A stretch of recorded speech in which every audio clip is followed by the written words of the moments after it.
The bank offers us many services. And like Mr. Frank Adams, most of us use the bank. The bank is a good place to keep money. And here is Mr. Adams filling out a deposit slip. He lists cash and checks separately. The total, $62.53, is the amount he is going to deposit in his savings account. He takes the cash, the check, the deposit slip, and his bank book to the teller at the savings window. The teller places the bank book in an adding recording machine. Into the bank book, she punches the amount of his deposit and the new balance, which is the total amount that Mr. Adams now has in his savings account. There's the amount of the deposit, $62.53. The pages of the bank book show the record of Mr. Adams' savings account. 8 years ago, one March, he made his first deposit of $50. As he made regular deposits from his earnings, his balance grew. But his balance actually became greater than the sum of all his deposits. For at the end of each 6 months interest period, the bank added interest to his balance, which therefore kept on growing.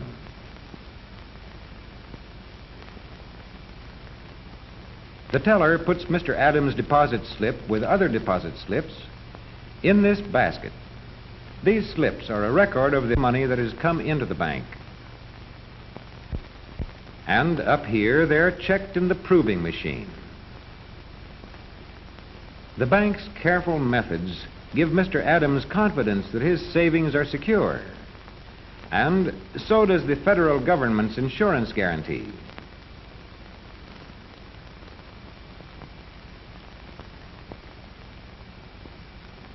Some of the money of the depositors is kept behind the great door of this vault.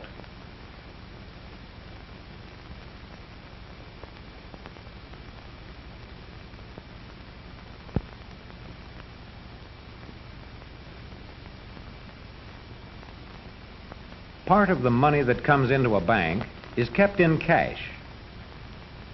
But the rest of it must be put to work to earn a profit for the bank. And so, the bank invests much of its money.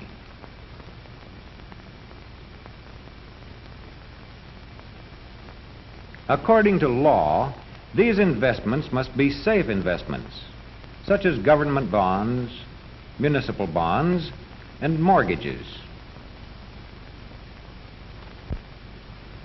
The bank also invests its customers' money in personal and business loans to reliable people. Here is Mr. Adams with the president of the Elmville National Bank. They're discussing a loan. You've saved over $4,000. That's right, Mr. Smith. I've saved 80% of the capital I'll need to start my hardware business. I see. And now you would like to borrow an additional $1,000 from us. That's right. In your letter here, you explain why you feel this town needs another hardware store.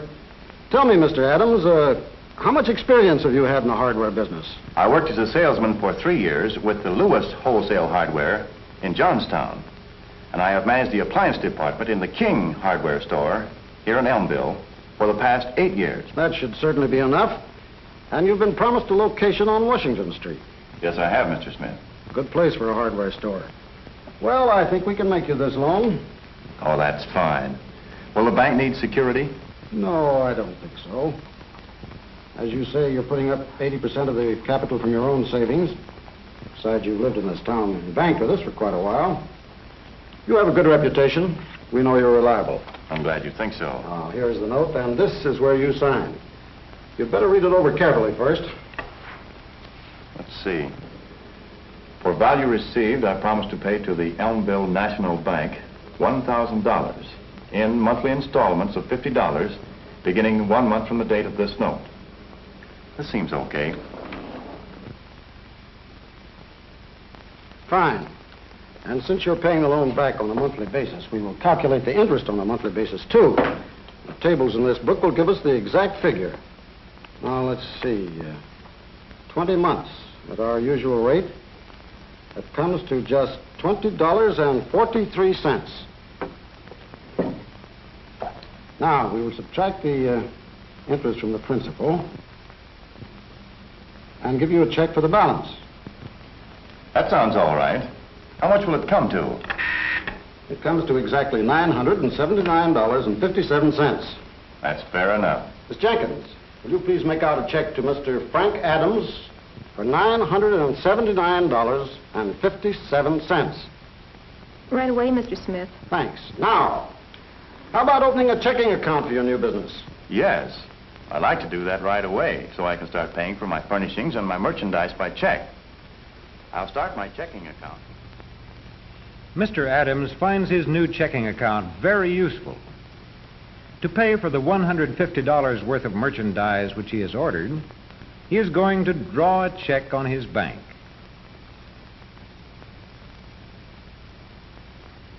Here is the stub of his check. To the balance brought forward, he has added his most recent deposit. From the total, he subtracts the amount of his present check, $150. He keeps a complete record of his checking account on his stubs. The check itself is drawn on the Elmville National Bank. That means it is an instruction to the bank to pay to the order of the Miller Supply Company the sum of $150.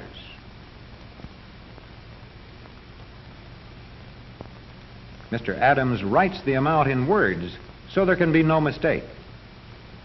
The Elmville Bank on which this check is drawn will pay out the $150 as soon as the Miller Supply Company endorses or signs the check and presents it for payment.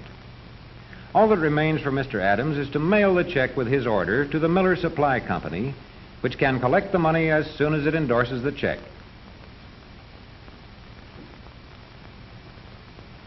And here is the check arriving at the Miller Supply Company. The girl stamps or endorses it. But instead of collecting the money direct from the Elmville National Bank, the company does it through its own bank, where the check is arriving right now. This bank can collect $150 once it places its own endorsement on the check, as it is doing here. But instead of collecting the money directly, it uses a more convenient method. Like many other banks, it sends its checks to the Federal Reserve Bank for collection. The Federal Reserve Bank is set up to handle thousands of checks from hundreds of banks in a single day. All these banks save themselves a great deal of trouble by collecting on checks through the Reserve Bank. The Federal Reserve Bank collects the money direct from the banks on which the checks are drawn and returns the checks to these banks. And so, Mr. Adams' check reaches the Elmville National Bank, where it is canceled to show that $150 has been paid out of Mr. Adams' account. As proof, the canceled check will be sent to him along with his monthly statement. And here Mr. Adams is serving a customer in his hardware store. He is building up a prosperous business with the help of his bank loan and the money he has saved over the years in his savings account.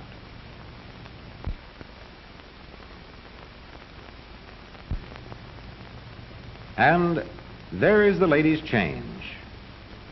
But speaking of change, the store is beginning to run short of it. Yes, there is just time to change his coat and get to the bank before closing time. Mr. Adams finds his local bank very convenient. Not only because it can always give him all the small needs, but also because of its other services, such as his savings account, the loan which it gave him, and the checking account which makes it possible for him to pay for his orders by check. At the teller's window, he is getting his small change, conveniently wrapped in paper and labeled nickels, dimes, quarters, and $50. Mr. Adams is a good customer of the bank. In return, the bank provides many services for him and for everyone who uses the bank.